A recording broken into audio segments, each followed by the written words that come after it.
அப்படி ஒரு தைரியத்தை தான் இப்ப நீங்க என்னுடைய அம்மா, அக்கா, தங்கைகள், நண்பா, நண்பிகள், தோழர்கள் எல்லாரும் எனக்கு கொடுத்திருக்கிறீங்க. அதே தைரியத்தை, அதே துணையா என் கூட நிக்கிறீங்க. இதை எப்படி நம்ம பிரிச்சு விடலாம்? இதை எப்படி நம்ம கெடுக்கலாம்? என்னெல்லாம் அவதூறுகள் நம்ம விஜய் மேல சொல்லி மக்களை நம்ப வைக்கலாம்?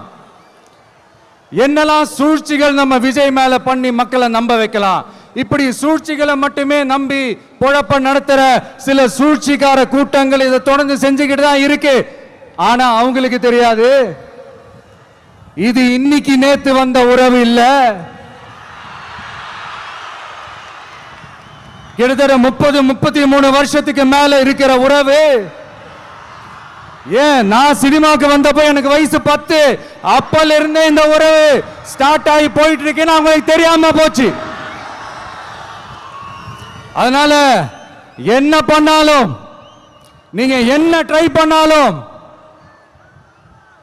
எல்லாத்தையும் விட்டுட்டு மக்களுக்காக வந்திருக்கிற இந்த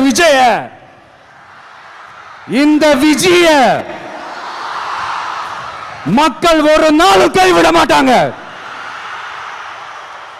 மக்கள் கூடவே நிக்கிறாங்க, கூடவே நிப்பாங்கன்னு அவங்களுக்கு தெரியாம போச்சு.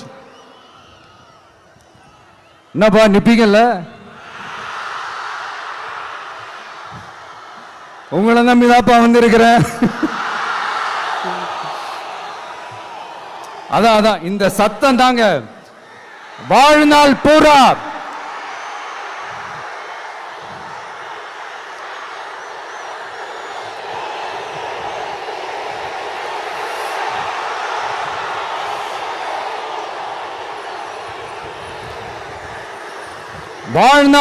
உங்களுக்கு நன்றியோடவே இருப்பேன்.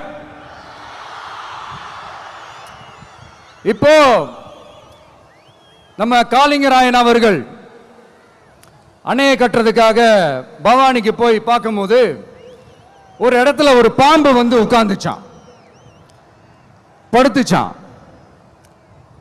அது படுத்த இடத்துல தான் அவர் அணையை கட்ட ஸ்டார்ட் பண்ணாராம். அப்புறம் அந்த பாம்பு வளைஞ்சி நெளிஞ்சி போற இடத்துலலாம் கால்வாயை வெட்டினார்னு சொல்லி சில வாய்மொழி கதைகள்லாம் சொன்னாங்க. தண்ணியை சேமிச்சு வச்சு குடிக்கிறதுக்கும் விவசாயத்துக்கும்,